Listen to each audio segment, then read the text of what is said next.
Reality facts کے معزز دوستو السلام علیکم۔ آج میں آپ لوگوں کو ایک ایسے تاریخی ملک کے حقائق بتانے جا رہا ہوں جو مسلمانوں، یہودیوں اور عیسائیوں کے لیے بہت ہی مقدس ملک ہے۔ جی ہاں، آپ بالکل صحیح سمجھے۔ آج ہم بات کرنے جا رہے ہیں اسلامی دنیا کے سب سے مظلوم ترین مسلم ملک فلسطین کی۔ آج کی اس دلچسپ ویڈیو میں آپ لوگوں کو فلسطین کے چونکا دینے والے حقائق کے علاوہ اس کے ناقابل یقین تاریخ کے بارے میں بھی بتاؤں گا، جسے جان کر آپ لوگ دنگ رہ جائیں گے۔ مزید آگے بڑھنے سے پہلے اگر آپ ہمارے چینل پر نیو ہیں تو ہمارے چینل ریئلٹی فیکٹس کو سبسکرائب کر لیں اور ساتھ میں بنے گھنٹی پر کلک کریں۔ شکریہ۔ معزز ناظرین، یاد رہے فلسطین ایک تاریخی ملک ہے۔ اس کی سرحدیں اسرائیل، مغربی اردن، جنوبی شام، مغربی لبنان اور مشرقی بحیرہ روم سے ملتی ہیں۔ فلسطین کا کل رقبہ 620 مربع کلومیٹر ہے اور یوں یہ رقبے کے لحاظ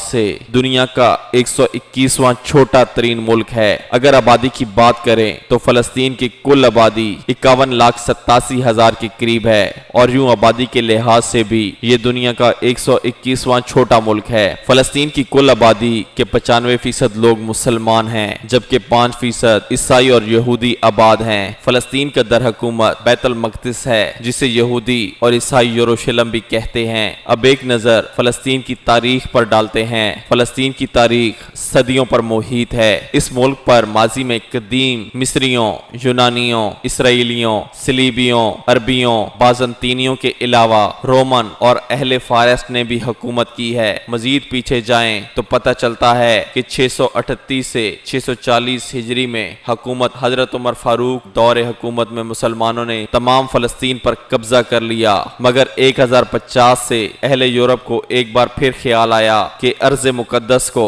مسلمانوں کے قبضے سے آزاد کروایا جائے۔ یوں اہل یورپ نے اگلے سال ہی اپنی پہلی صلیبی جنگ کا آغاز کر دیا۔ سن 1291 میں صلیبی جنگ ختم ہو گئی۔ 1516 میں اسے عثمانی ترکوں نے فتح کیا تو جنگ عظیم اول تک اس پر قابض رہے۔ پہلی جنگ عظیم کے دوران انگریزوں نے یہاں پر فوجی حکومت قائم کی۔ انگریزوں کے زمانے سے یہاں یہودیوں کی آمد کا سلسلہ شروع ہوا۔ یہودیوں نے عربوں سے زمینیں خریدنا شروع کی اور آہستہ آہستہ یہاں پر اپنے قدم جمانے لگے۔ 1930 میں جرمنی میں ہٹلر برسر اقتدار آیا تو اس نے یہودیوں کو ختم کرنا شروع کر دیا، کیونکہ اس طرح عربوں اور یہودیوں کے درمیان بھی لڑائیاں شروع ہونے لگی۔ 1936 میں انگریزوں نے فلسطین کو یہودیوں اور فلسطینیوں کے درمیان تقسیم کرنے کی تجویز پیش کی۔ اس کے علاوہ انہوں نے یہ بھی تجویز دی کہ بیت المقدس اور دیگر متبرک جگہیں آزاد رکھی جائیں گی، لیکن عربوں نے اس کو نہ مانا۔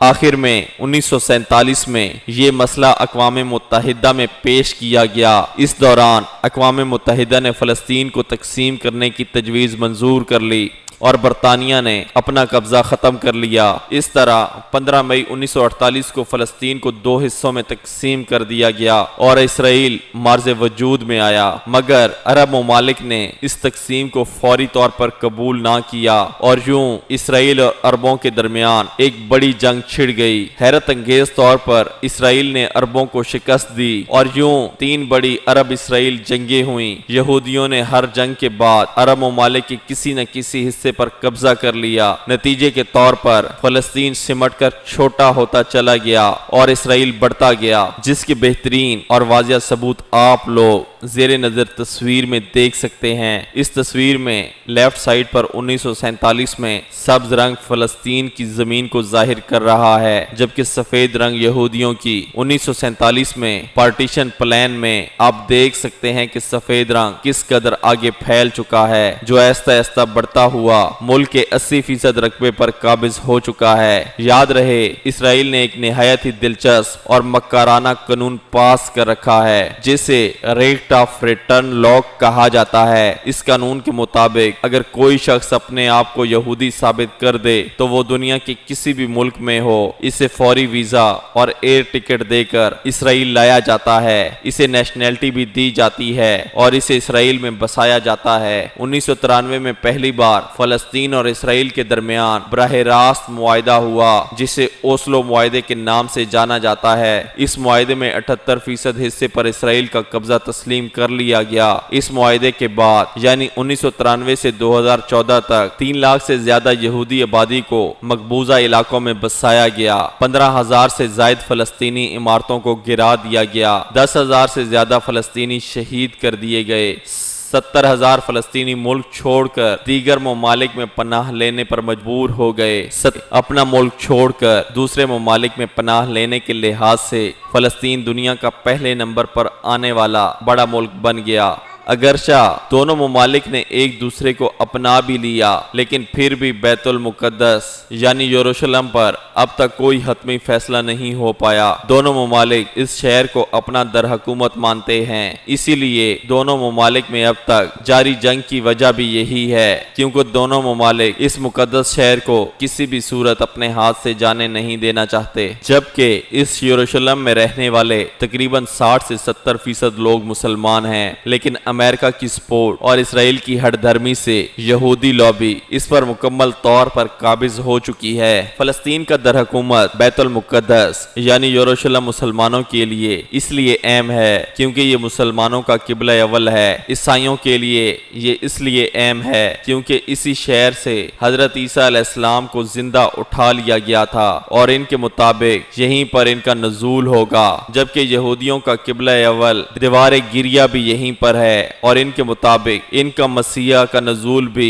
اسی شہر میں اور اسی جگہ پر ہوگا۔ یوں یہ جگہ تینوں مذاہب کے لوگوں کے لیے انتہائی اہم ہے۔ حضرت عیسیٰ علیہ السلام کی پیدائش فلسطین میں ہی ہوئی تھی، اس لیے یہ مقام عیسائیوں اور مسلمانوں کے لیے بہت ہی مقدس ہے۔ یہی وجہ ہے کہ ہر سال لاکھوں عیسائی اور مسلمان اس شہر کی زیارت کرنے کے لیے فلسطین کا رخ کرتے ہیں۔ یہاں پر موجود ایک مقام کو دنیا کا سب سے قدیم چرچ ہونے کا اعزاز بھی حاصل ہے، جبکہ جاری جنگ کے باوجود 2010 میں یہاں آنے والے سیاحوں کی تعداد تقریباً 46 لاکھ یا اس سے بھی زیادہ ریکارڈ کی گئی، جس سے یہ بات ثابت ہوتی ہے کہ فلسطین کی انکم کا سب سے بڑا ذریعہ ٹورزم ہے۔ اس کے علاوہ فلسطین کی ایک اہم پیداوار زیتون کا تیل ہے، کیونکہ ملک میں 45% زمین زیتون کی پیداوار کے لیے وقف کر دی گئی ہے۔ انتہائی دلچسپ اور ناقابل یقین بات یہ ہے کہ فلسطین میں ہر سال 3 بار کرسمس کا تہوار منایا جاتا ہے۔ سب سے پہلے مغربی روایات کے مطابق 25 دسمبر کو یونانی اعتبار سے،